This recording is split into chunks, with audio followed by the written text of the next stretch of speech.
mothers don't do well in terms of bringing up their own female counterparts. Okay, sorry, yeah. That's why it's an interactive. Some mothers. But when you were saying you didn't say some. I did not generalize. You generalize. Hello, good morning, ladies and gentlemen. I'm Sixtus from Startup Business Foundation Community, and I will be your host for tonight's podcast event. Standing with me is here the manager and the founder of Startup Business Foundation Community, and I'll be giving him the grounds to introduce his counterparts. Okay, thank you very much. I'll start from my right. My right is a lot of Grace Mason. And then after that is Grace George, Patricia George. Then this is Arthur Richard looking. Nice to meet all of you. So please, can I know why we are being honored by the two ladies in the center? Because I'm quite aware that they are not part of Startup Business Foundation Community. Why are we being honored by their peculiar presence tonight? Actually, we want to bring an integration of a view from people from the community, and then the legal background to what we are doing. So we want to have a comprehensive and holistic view of people and the public of what we are doing about ARISEHER. Okay, so Lola here is one from the community who grew from the trenches down to a place of affluence, while Miss George Patricia here is one from the legal background. Exactly. Then Mr. Richards and our manager here, we are from what Startup Business Foundation Community, and we're going to be starting the podcast right about now. So, for those watching who would like to understand the essence of ARISEHER, why of all programs in the world today, why ARISEHER?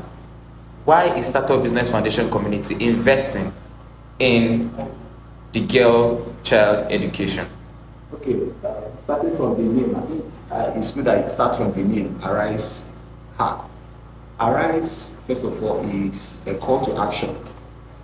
It's an invocation to stand out, to show resilience in the midst of obstacle, uncertainty. And when we talk about her has to do with ownership.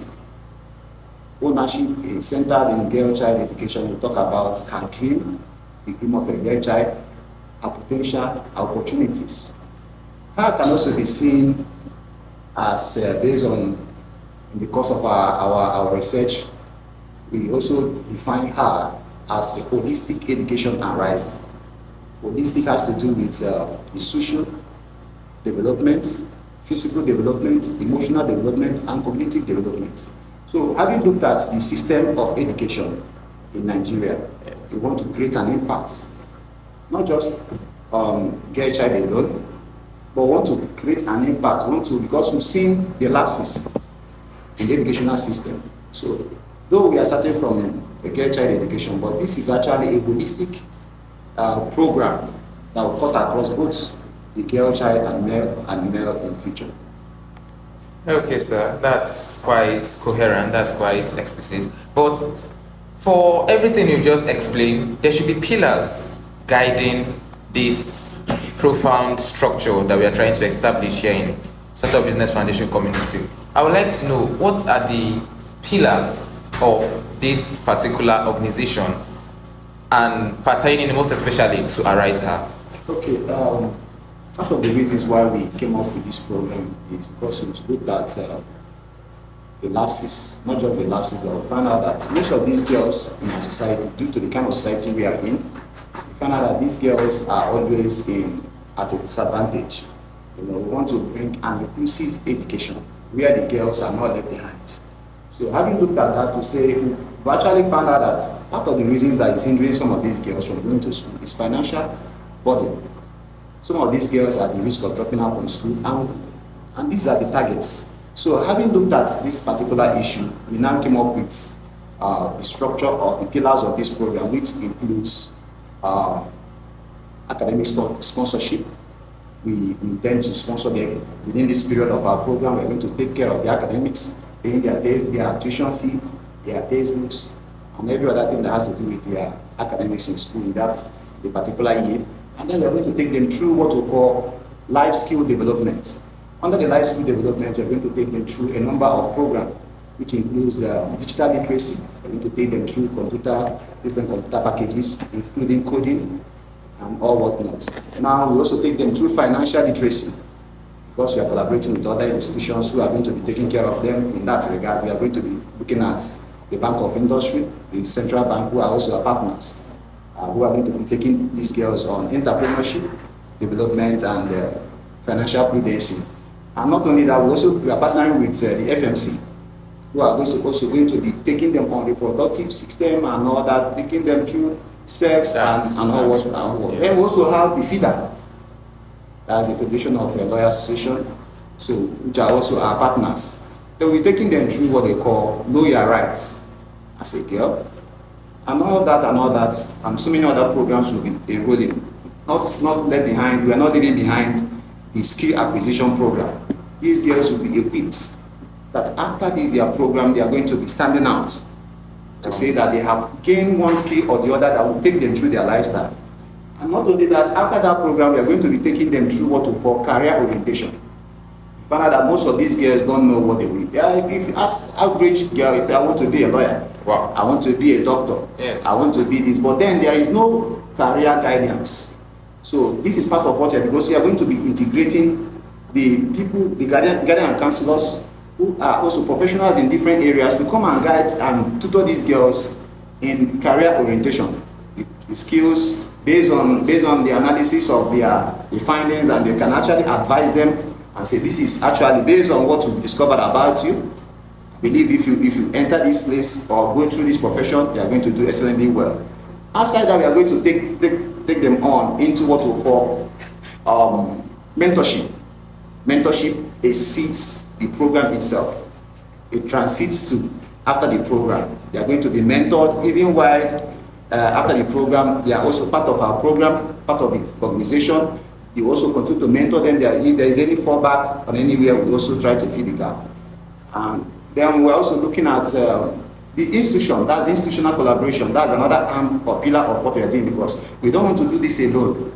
As an institution, we are partnering with other organizations who are well equipped in those areas that can give this girl child a holistic education, as we said, so that any girl that comes out from this program will stand out, will be an exceptional girl. So we are partnering with some of these institutions that I mentioned, and so many other ones, to make sure that at the end of the day, these girls will stand out in the society and live to fulfill their destiny and potential. Wow, that's really structured. That's really deep. I'm quite honestly impressed. But to you, the programs manager, if I'm not mistaken, we know that this ARISEHER project, as he has explained, cuts across all these problems. But now, for you as the program director to think about this program, what gap in the community, what gap in the society of Imo State, of Nigeria at large, did you see that made you as a program director lead the foundation, Startup Business Foundation, to such a wonderful, structured program such as this one? Okay, thank you very much for this. Startup Business Foundation, as an NGO, we always done what we call community outreach. So in the course of some of our programs, we've come across some parents, let me just use it that way, some parents who have not been able to really take care of their family because of financial burden. And we try to look beyond that and know why, to the extent that even their child finds it difficult to continue education. So we had a board meeting and we discussed. As a program director, I raised it up and said, this is a key area we should look into as an NGO and see how, because that was not actually the first encounter. We've had different ones. So we thought it wise that bringing out this program, ARISEHER in quotes, will really go a longer way in helping to solve some of these challenges we are already seeing. Not only that medical outreach we do sometimes, but how to see to foster this girl child to become what they actually want to become in life. So we looked at it as, okay, this being at home, not going to school, will be a problem to them in the future. They need to continue education. We even see cases in terms of because of some of our participation to other programs we've done in the past. We see cases of some girls, even in school, government school, unable to pay some of their bills, maybe to buy a textbook or maybe some other things they require in school. We said, no, we can't, as an NGO, we can't just allow such to continue. We just need to start. I think I'm understanding what you're going to and what you're saying. Yeah. But me, I am a male child, Okay. and sorry to say, not like I'm trying to oppose what you're saying, but it's more like the guys now watching this or who will watch this will be thinking it's not only the girl child that is suffering in our society, because there are obviously male child in our society that are having this same problem that you are just listening out for the female child. So is this not more like a gender discrimination? Okay. Why mostly the girl child, why not the male child? You know, there is this word that says ladies first. I'm not the one that says it, I'm just bringing that up. Okay. It says ladies first. Just like my boss has said, that is a pilot program, pilot scheme program. We're starting the girl for now, but in the future we'll now look into male child as well. Why start with the girls? It is said, or even everywhere in the society, that male are leaders. When you train a guy, you know, the guy is in charge of the family. Look at our leadership society to their leadership structure. The guys are over everything. So now you're training a girl child in a tribe, like the Igbo tribe, that believes more, you understand, about the male than the female. Don't you think it's going to get, you're going to get this ricochet value or ricochet from the people? You know, girl or female in particular, in quotes, are more vulnerable than men. Okay. You understand? Yeah. So we are targeting this particularly at them first, because in the society at large, women tend to have this understanding that when you say something to them, they try to, even some of them may be rascal in their own way, but they will give you that listening ear to hear. But a man who just, maybe you come into a society, men will be more aggressive to, like, we don't have time to listen to this, but we want to listen. So we want to first of all win the heart of the female first. Then now see how we can now win the heart of male as well, because just like you rightly said, this is a general problem, not only for the female, but also for the male. But we want to first of all win the heart of the female first, so that the male counterparts now can see that this thing is actually working. That this thing is actually working, yeah, because we want to see what's working. We want to actually listen. So then and there they can give listening ear for other programs that will come. So in summary, what you're trying to say is you're keen or you're buying into the adage that says when you train a lady, you train a whole nation. Thank you very much. All right, so still on you. Okay. How urgent do you think this problem you just highlighted is? Because for the program that you're holding and what he explained, it can take a long time to actualize. But how urgent do you think this problem needs solving? How urgent should the people take this? Should they see it as something that, well, over time, we'll get over it? Or should we actually take this as an urgent and important problem? You know, before we came into the picture as an NGO, Yes. the problem has been there. It's not like we came in and we saw. It's not like the problem just, we as an NGO, the problem has been there already. You understand? Yes. So we have come, we have seen the problem. What we can do as an NGO, we are trying the best we can do to see how we can curb these problems, so that these girls can go back to school. Some of them, because I'm trying to narrow it down, because we are in Imo State, we are in Owerri. So I'm narrowing it down. We are looking out to how the possibilities, because we believe in God that yes, God will be, because this project is not just easy. We'll be encountering challenges and we'll be conquering those challenges. So we believe in God that we'll conquer this challenge to the extent that we'll be able to achieve a greater milestone in this. So we are also looking at that with this milestone that we've achieved, we'll be able to draw attentions from like minds, like some people who feel like, okay, we've done something wonderful. They want to now encourage us, maybe financially or otherwise, on how we can enlarge it more. Because this problem is not just in Imo State alone, it is large. So we are only carrying out the best we can do to attract like minds, philanthropists. So this is a very urgent problem. Very urgent one.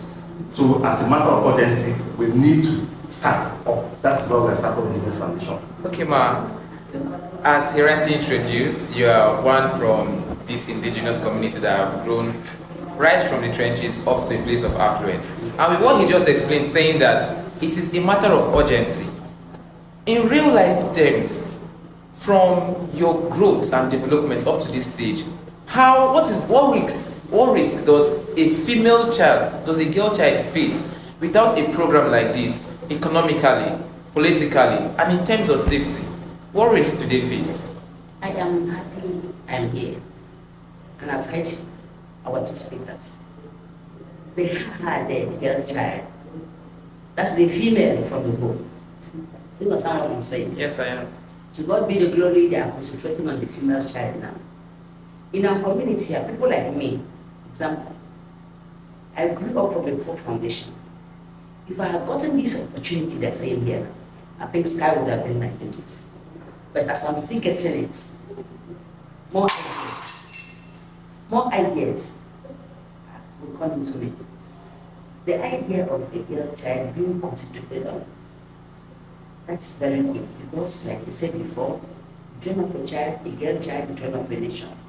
With our our girls, if they are being not truly well based on what they're saying, the nation will be better. Are you getting what I'm saying? Yes, the nation will be better. We won't have the problems we are facing now. I give kudos to this NGO that are trying to push them so that our girls will not remain like those of us who are old in the system. So, okay, so without a program like this, yes, the female child are under severe risk. Yes. Both for raping, because there's a problem now in the net today whereby a girl who went to learn something about social media management was raped by the man who wanted to teach her. So, yeah, so yes, so with a program like this, it curbs those kind of mix-ups and us-ups in the society. Is that what you're trying to say? Drugs. When we talk of drugs, our girls are into drugs now. Wow. So with a program like this, you can even stop a lot of such things. Okay, you mentioned that you are from a poor background. Yes. Do you think poverty is a key factor to while our girl child are being mismanaged in our society today? It's one of the key factors. It's among the key factors. If our parents are well loaded like we people now, we wouldn't have undergone the problems we went through. I, for one, from a home of 10 and the last child, Wow. I know what I suffered. If I had gone to school the time I'm supposed to go, if I had gotten all this experience, not that life is too tough with me now, but it would have been better. Are you getting my point? Yes, I am It getting would have the been point. better. So the program here will enhance us, develop our society, we will help in training our girls more. Okay, so the manager, what is the vision of SBF community? What particularly do you want to transform? Yes, you said it that you want the girl child to, develop in terms of their skill, career. But what is the bigger vision? What is that transformation that we should be looking forward in the nearest 20, 30 years after a lot of girl child from his plan after gaining traction have been developed? What is that transformation into society that will tell people and will give you fulfillment that yes, you did something aside just girls are no more in danger and all of that? What's that transformation? Okay, I want to start by saying that nobody has achieved anything that we are putting effort. What we are doing here is completely teamwork. I might be the head for the program, but then there are other arms of this organization that contributed immensely to the growth and to where we are, as well as because we are not just dealing with just the community. We actually seek consultancy with educational institutions, with the community, with the schools. And in-depth research was actually conducted before we embarked on this program. So having looked at that and then gathered the research, the analysis data from the research we did, we sat down and said, though we are going to start from Imo State, but this thing is actually built to move beyond Imo State to entire country. So we are looking at, having said that, now talking about what we are looking at in the few years to come, we are looking at a society where every girl has equal rights to participate in any aspect of economic development, social economic development in the country. That we have equal rights, because like popular saying, educate a girl child and educate a nation. So most of these girls, if they are being privileged, just like the society we are today, if they are being privileged like the male child, you find out that they will move beyond the level they are. So this program is targeted to equip these girls to be able to stand out, exceedingly standing out, to be able to compete. That's what when you're talking about inclusive education. Inclusive, nobody is being left behind. Everyone has equal rights, has equal opportunity to compete to the resources that we have in this country. And let me tell you that if any girl is educated, like if you have, in fact, from my analysis as a father and a married man, I prefer a woman being educated than a man. Why is that? I'm telling the honest truth, because when you see, just like every man can, yes, they perform better. Because now, if I'm uneducated, there are other things I can do. I can go into manual activities to earn a living and sustain my family. Do you understand? But you find out that such profession is very difficult for any woman to engage in. Do you understand? So if you give a woman, and you remember, these women, that's why I say educate a woman, educate a nation. You find out that these women usually stay more with our children. So when you have a lady or a woman that is well loaded, what do you think about the child? They stay more often. They stay more often with the children than the men. So as an educated woman, you continue to impact on your child. Mm-hmm. And these children will grow up to impact on the community and society at large. Yeah. So we are looking at a society tomorrow where we have these opportunities for a girl child to be at the highest level of their career in the country. Where they will not be looked at, this one is a girl, why should we be here? But a girl that is well equipped, that can be able to stand and lead without flinching.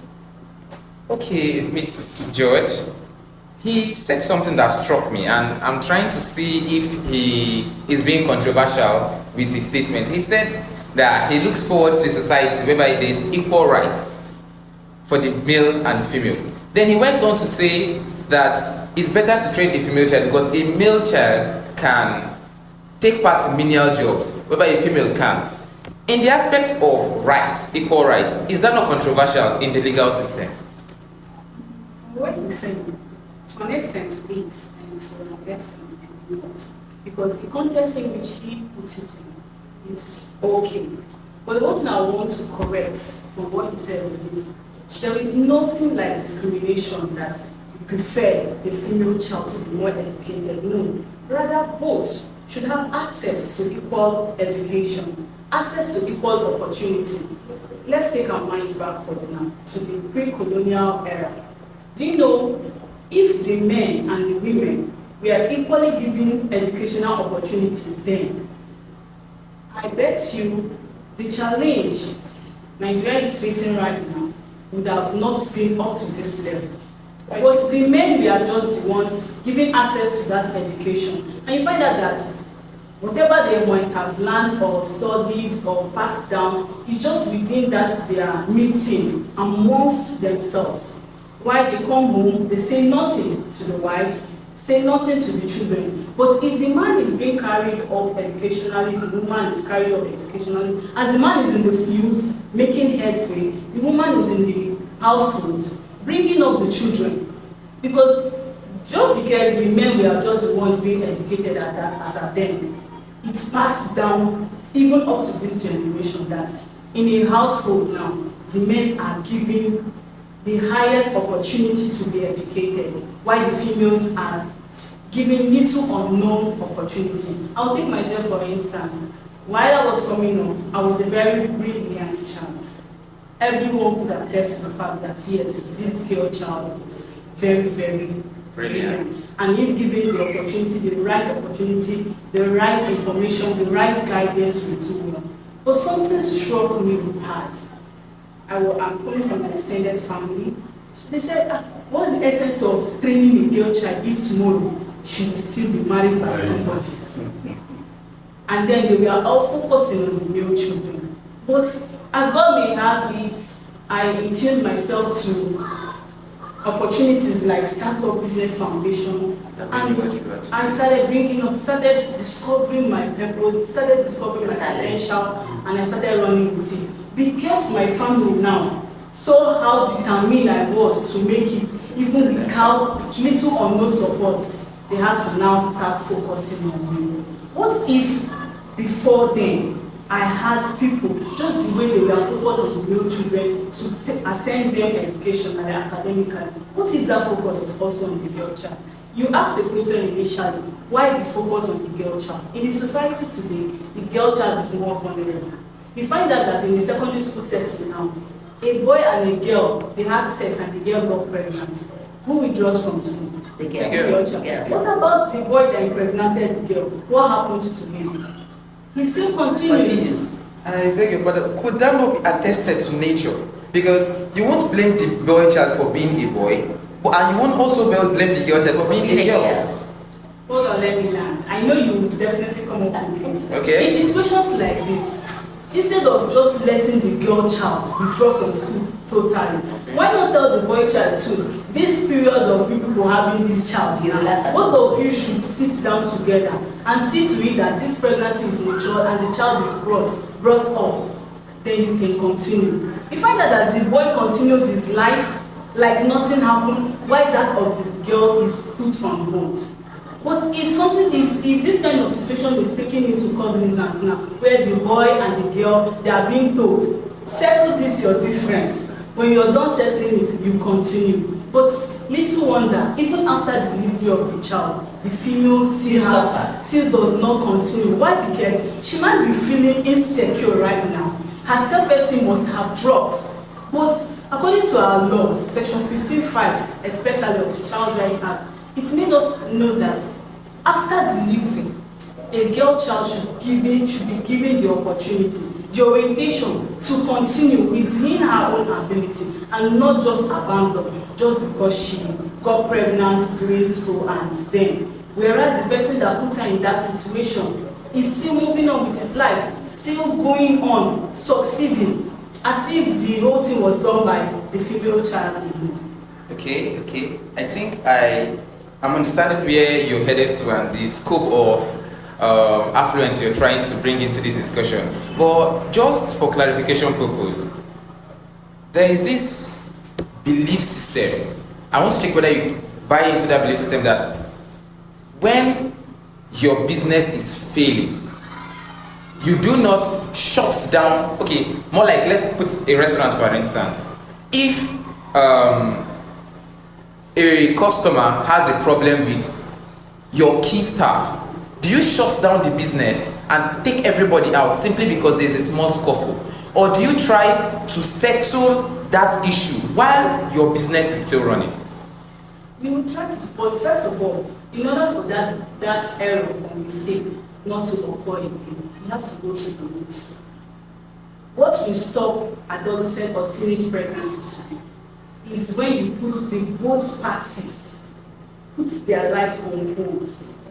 It will serve as a deterrent to others. If you put both on hold, are you not putting society on hold? The female child that the pregnancy has put on hold is her life not on hold. And at large, the community that is to come out from her is also on hold. So what you're saying now, you're speaking more like a feminist. No, I am just Okay. giving my own advice. Alright, so what is your take on feminism? I do not have any take on feminism because I am not a feminist. When feminism are talking about equality, what are they actually saying? All I am advocating for is equal rights, equal opportunity. I'm not saying a woman should start doing what a man is doing, or a man should also start doing what a woman is doing. No, when you look at the credibilities, the academic backgrounds of both gender, if a woman can do this, give it to her. Do not deprive her based on gender. Don't say, you cannot be in leadership because you're a woman. No. If she's competent, if she's credible, and she has the institutional know-how to run that affairs, why discriminate? And if the male counterpart can do it more than her in terms of these factors I mentioned now, go ahead. All I'm advocating for is equal rights, equal opportunities. That's impactful, that's mighty. I think I just have one more question before, in this particular segment, if I move into other segments. You mentioned something about the male in politics or in business, they go around, and while the female that trains the child is uneducated, and the children therefore get affected from her educational inadequacies. Now, I believe in the saying that says a parent can train a child and the child grows up to train him or herself, meaning that peer pressure and pressure from the society have effects on how a child is molded, which is why some people say this environment is not safe to train a child, because no matter what you say, the environment will impact on that child. So my question now is, if all these are critical factors, what change has been implemented in not only our society in Nigeria, in different societies in the West, in the Middle East, wherever, whereby the women are educated? What is that difference from the past that you took us to the pre-colonial era, whereby the male alone are being educated alone? So what is the difference now that women are now being brought up in the educational sector? Talking about peer pressure, as a child, if you go out and see something that is being done, that you've not seen in the house, it will ring a bell to you. Children, or let's say children, both male, female, they practice more outside. They are easily influenced outside. First of all, with what they see at home, what they receive at home, what they see mommy and daddy or family members portray. That is what will even influence them to either be negatively influenced or positively influenced by their peer pressure. A child that maybe, we cannot afford this thing in the house, and you go out and you see your peers using what you cannot afford in the house. First of all, before ever they want to go and take that thing, they first of all look at themselves. They tell themselves, because I am speaking from my own experience. We first of all tell ourselves, we cannot have this thing at home. If I go and play with this thing and it gets spoiled, who will pay for it? First of all, the first education any child gets is what they see functional at home. And then now, why I made that input initially, because the fathers are men. Let's all be honest, let's be realistic. They have little or no time to interact with the family, with the children, the wife. When they come back from their various places of work, or where they've gone to look for the daily bread we all know about, they come home very tired and stressed out. What is left on their mind is eat, refresh, and get ready for the next day and fun. But what I would advise to our parents nowadays is this: no matter how stressful your job is, the work of raising children is not just for the woman alone. The woman is meant to nurture, build, guide, but the work of the man is to discipline, instill discipline. What a woman will tolerate, a father, a man, might not tolerate it. I've seen a situation where a mother was telling a child, don't do this, leave there. And the father just said, just one simple word, stop that. the children just respected themselves and they called themselves to order. What am I saying? No matter how busy our parents should think they should always create time for their children. Because any child you leave unattended, you leave to the mercy of the school, the church, the society, is a kind bomb waiting to explode. That's awakening, really. That's really awakening. Okay, ma'am. With everything I've just heard, it means that the female child, give or take, are more molested in our society. Now, from the community aspect, how prevalent is this molestation in society that keeps female at home after pregnancy or during pregnancy? And what has silence over the years done about this situation? Because most times when a girl is pregnant, it's more like the parents are trying to cover her up, to cover the shame. And so what has silence done so far? Now that we are speaking up about it, the SBF community is speaking up about it, what is that difference you think it will bring to the society? Like she rightly said, in the past, even at present now, if not with the help of this program, if a girl child is pregnant, probably with a boy, isn't it? The two of them should suffer it. Not the girl alone. If the two of them should suffer it, that will not continue. The boy will be at home, the girl will be at home. That problem will not continue. Just like drug, I told you, in this our society, the girls take drugs, the boy take drugs. But when the police come, they come after the boys, not even the girls that take it. If they will get two of them, the boy and the girl that are doing it, and discipline them, problem will not continue. Based on what she said again, educating a girl child, it is too important. As long as I'm concerned, if the boy may be doing good with craft, but when you educate a girl child, she have her children, she will transmit it to the neighborhood, her children and the society will have more problems. Are you getting what I'm saying? I get what you're saying now. So, the idea of training a girl child, I still believe, is too important. Okay. All right, sir. In our society today, after all we've heard and said, I believe that most of the pregnancies is the consent from both counterparts, the male and the female, to have premarital sex. So what is ARISEHER teaching the girl child about her right to say no?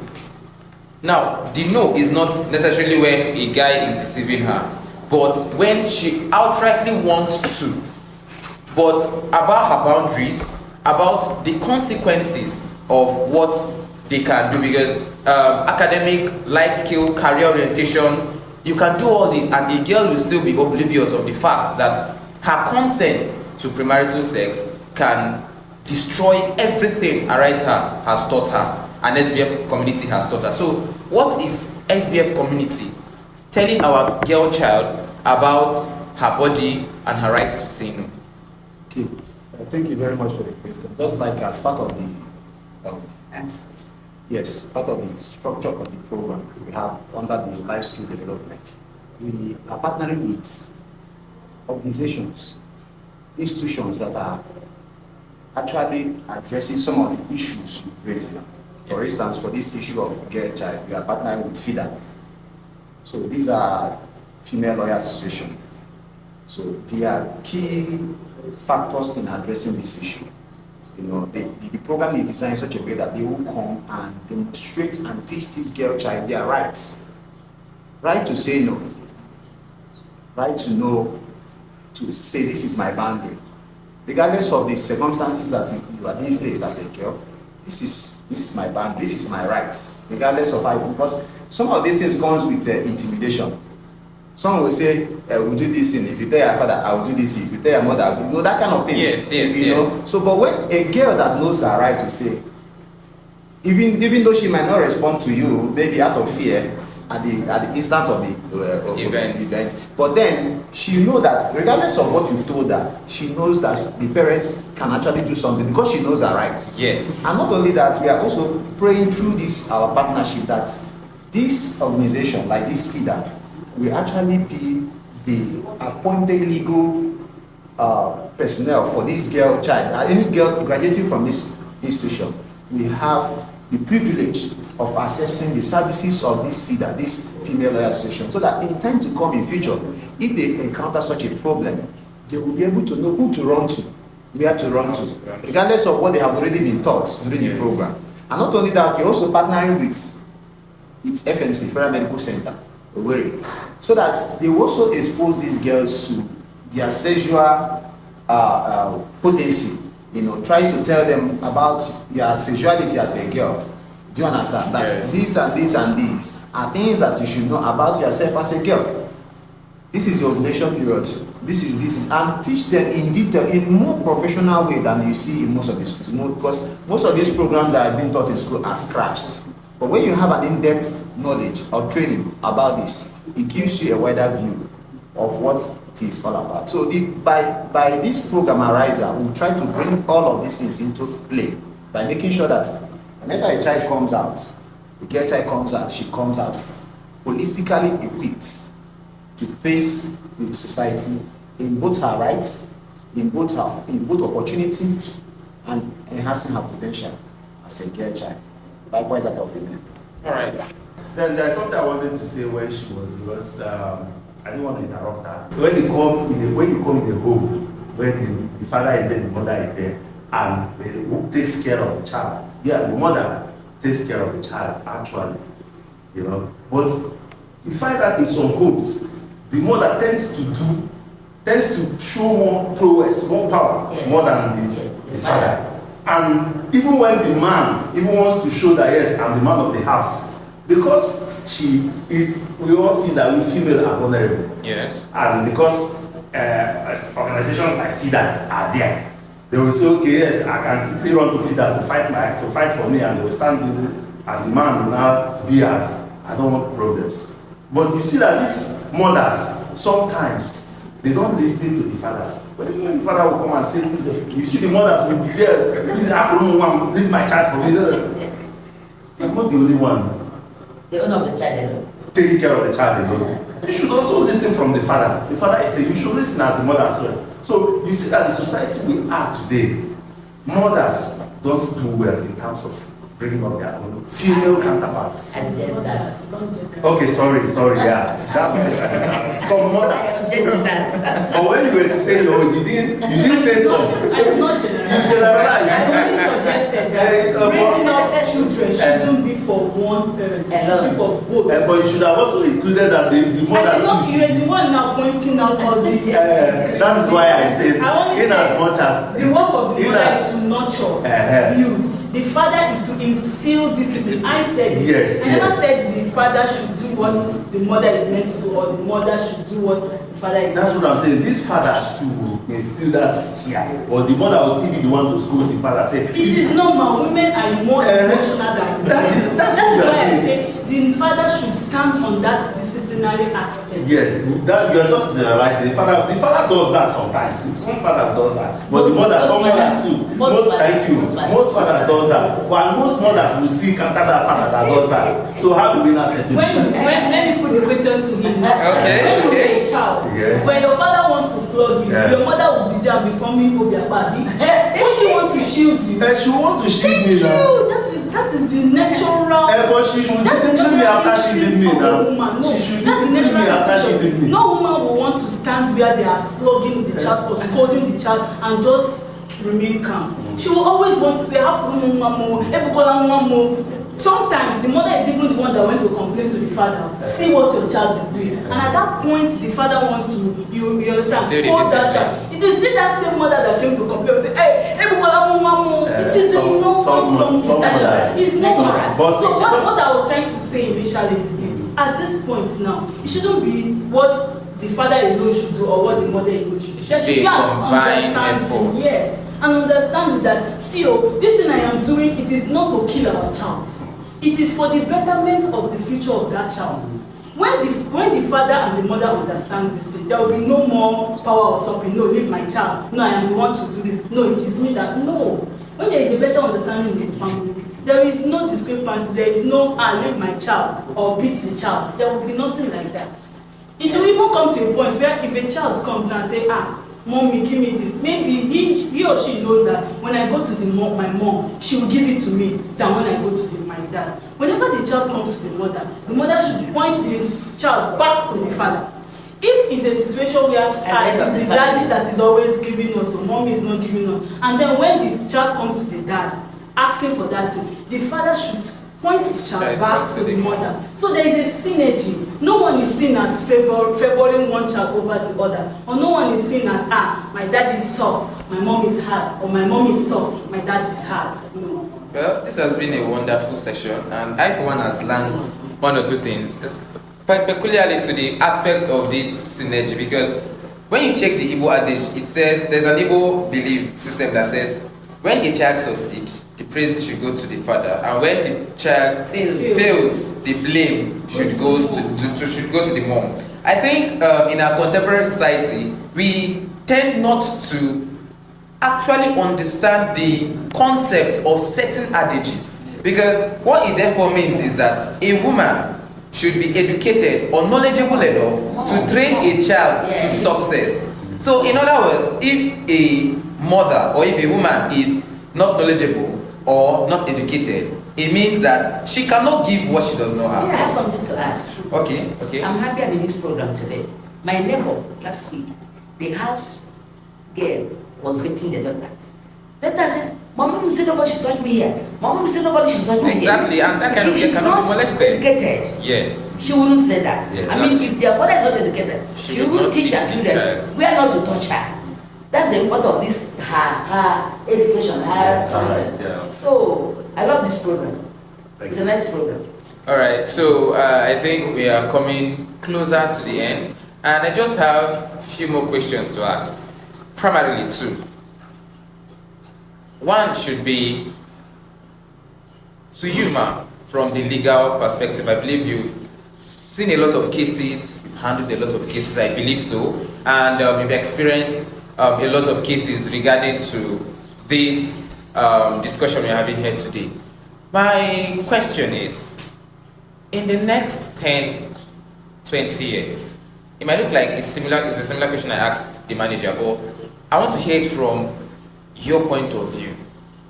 What do you think our society, the legal system, and the educational sector generally, even families, because that's where you're dwelling on, will be like when the female child, assuming all plan goes the way it's expected and all hands on deck, how do you envision our society in the next 10, 20 years?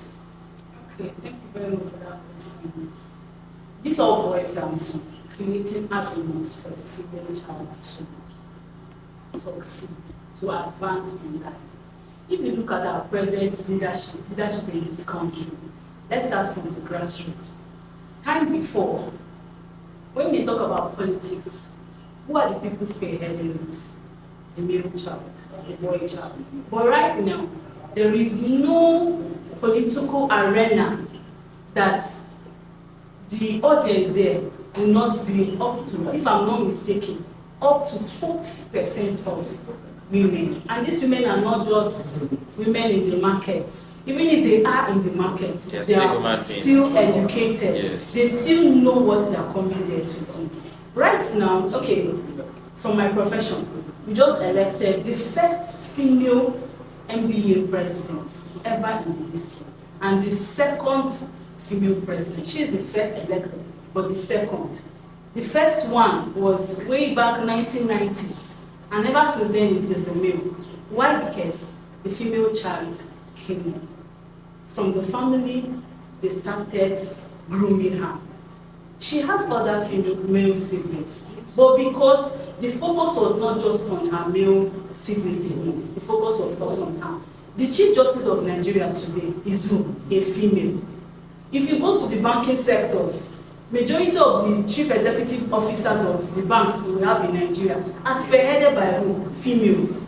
If these females were not given educational opportunities from the cradle, they will not be where they are today.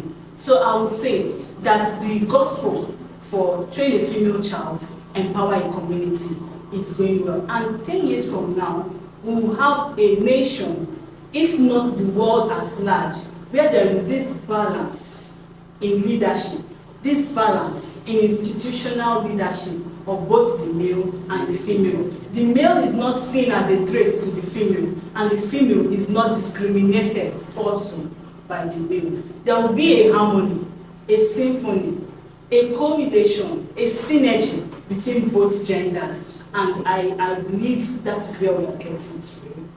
Okay, sir. As I clearly stated, we are wrapping up.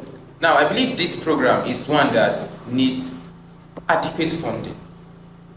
It's not one that, as an NGO, it is mostly you're giving and not receiving. What happens to the society, to the program, when the funding isn't enough to reach a certain audience? Thank you very much. This question is very critical. No organization will survive or will run smoothly without finance. It's a critical aspect of every organization. Funding this program has not been easy, even though we have the zero. But funding has been part of the things that has been holding some of the things that we're supposed to do. Yes. But we are still pushing regardless. And then we're also using that avenue to also reach out to people who might be listening to us. Some of people who have also reached out to, because we're looking at some companies, we're looking at some individuals who might have good interest on what we are doing, to come and be part of what we are doing, because we cannot go further than where we are if this program is not well funded. A lot of funds are required to push through this project. A lot of funds, because we are housing these girls, not housing in the sense that they're going to be in this place for 12 months. This is actually a 1-year program, 12 calendar months.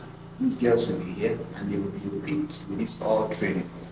And then not only they equipping them, we are going to also help them with the devices. For instance, during this program, each of these girls will own a laptop, because from our own end, there's no way you train a girl and then the computer, and then at the end of the day, she doesn't have a laptop. So we are going to come out with a laptop and the other aspects of the skill acquisition, which also we are going to make sure that maybe after the program, this is what I want to become. We want to equip this girl with a particular skill. Among all the skills they are going to be, but at least the one that she will be able to stand out and say, I learned this thing from here and I want to continue from here, because we are not going to stop there. Do you understand? They are going to be equipped to be able to come up with a business plan. They are going to have a display of whatever they have learned in terms of the skill, what they've learned through this program. They have a packed skill that they are going to come out with, because this is also very fundamental, and there's something I want to add to what we are saying then. We are also looking at the value system in the society. The value is very important. Though I wasn't able to say it at initial. Yeah. But the value system is, so we have an organization we're also partnering with, who are going to also, because the system is eroded with, when you go to this cyber cafe, you see the internet, you see a lot of things going on in the internet and all that, brainwashing our girl child, shifting their mindset, So we are going to also be bringing this value into the system, that regardless of their education, you are still meant to be under a man. So a girl should not just, because you are educated, because you are not having equal rights, you will not neglect the man who is the head of the family. So those values are also lacking. Because when we look at the way the Westerners do their own things, yes, because I'm a girl, I have to work. No, yes, the rights are there. The rights are there, but there are also boundaries to what you do, because we are looking at from the cultural background where we are coming from.